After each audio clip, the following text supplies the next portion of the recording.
Hi అండి అందరికీ, నేను మీ Krishna. Welcome back to my channel Kolavari వంటిల్లు.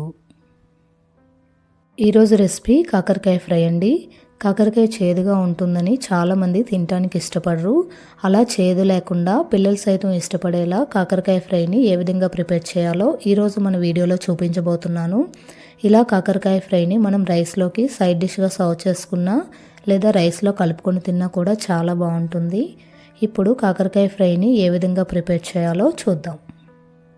ముందుగా ఒక గిన్నెలోకి వాటర్ తీసుకొని కొంచెం సాల్ట్ యాడ్ చేసుకోవాలి. సాల్ట్ పూర్తిగా కరిగిన తర్వాత దీనిలోకి కాకరకాయలు తీసుకొని ఈ విధంగా శుభ్రంగా క్లీన్ చేసుకోవాలి. ఏ వెజిటేబుల్స్ అయినా కుక్ చేసే ముందు ఇలా సాల్ట్ వాటర్లో క్లీన్ చేసుకోవడం మంచిదండి. ఇక్కడ నేను ఒక 4 కాకరకాయలు తీసుకొని శుభ్రం చేసుకుంటున్నాను. ఇవి సుమారు ఒక 400 గ్రామ్స్ వరకు ఉంటాయి. వీటిని ఇలా శుభ్రం చేసుకున్న తర్వాత వీటిని ఇలా సన్నని ముక్కలుగా కట్ చేసుకోవాలి. ఇలా సన్నగా కట్ చేసుకోవడం వల్ల ఫ్రై చేసేటప్పుడు కాకరకాయ అనేది త్వరగా ఫ్రై అయిపోతుంది. మరియు దీనిలో పిక్కలనేవి ఎక్కడైనా గట్టిగా ముదురుగా అనిపిస్తే ఈ విధంగా తీసేయాలి. ఇలా కాకరకాయలన్నిటినీ కూడా సన్నని ముక్కలుగా కట్ చేసుకొని ఒక గిన్నెలోకి తీసుకొని దీనిలోకి ఒక 1/2 టేబుల్ స్పూన్ వరకు సాల్ట్ని యాడ్ చేసుకోవాలి.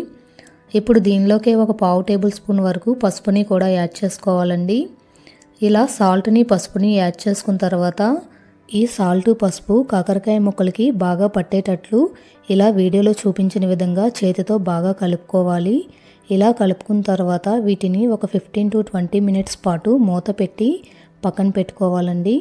ఈలోపు మనం కాకరకాయ ఫ్రైకి కావాల్సిన ఇంగ్రీడియంట్స్ని కూడా ప్రిపేర్ చేసుకుందాం. దీనికోసం ముందుగా 3 మీడియం సైజ్ ఆనియన్స్ తీసుకొని వీలైనంత సన్నగా చిన్న ముక్కలుగా కట్ చేసుకోవాలండి. ఇలా చిన్న ముక్కలుగా కట్ చేసుకోవడం వల్ల కాకరకాయ ఫ్రై టేస్ట్ కూడా చాలా బాగుంటుంది. ఇప్పుడు దీనిలోకి 3 పచ్చిమిర్చిని కూడా తీసుకొని అదే విధంగా సన్నగా ముక్కలుగా కట్ చేసుకోవాలి. ఇలా కట్ చేసుకున్న తర్వాత దీనిలోకి ఒక 6 వెల్లుల్లి రెబ్బలను తీసుకొని నేనైతే పొట్టు తీయకుండా దంచి తీసుకుంటున్నాను. ఒకవేళ మీకు నచ్చకపోతే పొట్టు తీసి చిన్న ముక్కలుగా కట్ చేసుకొని కూడా తీసుకోవచ్చు.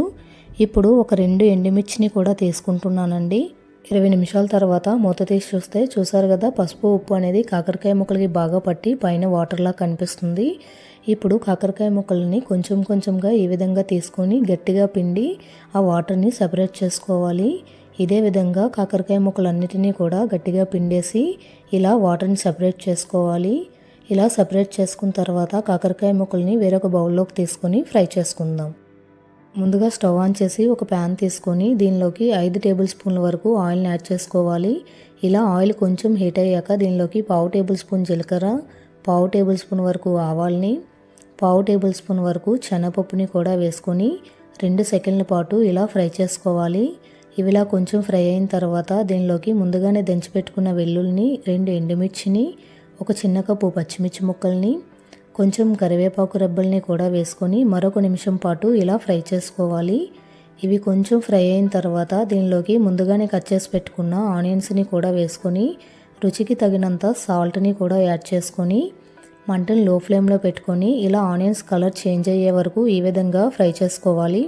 ఇలా ఆనియన్స్ బాగా ఫ్రై అయిన తర్వాత దీనిలోకి ముందుగా రెడీ చేసి పెట్టుకున్న కాకరకాయ ముక్కల్ని కూడా తీసుకొని మంటను లో ఫ్లేమ్లో పెట్టుకొని వీటిని ఇలా బాగా మిక్స్ చేస్తూ ఒక 50% వరకు ఫ్రై చేసుకోవాలి. ఇవి ఇలా 50% ఫ్రై అయిన తర్వాత దీనిలోకి ఒక 1/2 టేబుల్ స్పూన్ వరకు కారాన్ని యాడ్ చేసుకోవాలండి. ఈ కారం అనేది కాకరకాయ ముక్కలకి బాగా పట్టేటట్టు ఇలా కదుపుతూ మంటను లో ఫ్లేమ్లో పెట్టుకొని మరొక 5 నిమిషాల పాటు బాగా ఫ్రై చేసుకోవాలి. ఇవిలా ఫ్రై అయిన తర్వాత దీనిలోకి చిటికెడు బెల్లాన్ని యాడ్ చేసుకుంటున్నానండి. ఈ బెల్లం కాకరకాయ ముక్కలకి బాగా పట్టేటట్టు మరొక 2 నిమిషాల పాటు ఈ విధంగా కదుపుతూ ఫ్రై చేసుకోవాలి. ఇక్కడ బెల్లం పూర్తిగా ఆప్షనల్ అండి, మీకు నచ్చకపోతే స్కిప్ చేయొచ్చు. ఇప్పుడు దీనిలోకి చివరగా కట్ చేసి పెట్టుకున్న కొంచెం కొత్తిమీరని కూడా యాడ్ చేసుకొని స్టవ్ ఆఫ్ చేసుకోవాలి. అంతే అండి, కాకరకాయ ఫ్రై రెడీ అయిపోయింది. ఇలా కాకరకాయని మనం రెగ్యులర్గా తీసుకోవటం వల్ల ఆరోగ్యానికి చాలా మంచిది మరియు షుగర్ కంట్రోల్లో ఉంటుంది. ఈ వీడియో నచ్చితే తప్పకుండా లైక్ చేసి కామెంట్ చేసి మీ ఫ్రెండ్స్ అందరికీ షేర్ చేయండి. మరిన్ని వీడియోస్ కోసం మా కోలావారి వంటిల్లు ఛానల్ని తప్పకుండా సబ్స్క్రైబ్ చేసుకోండి. Thanks for watching.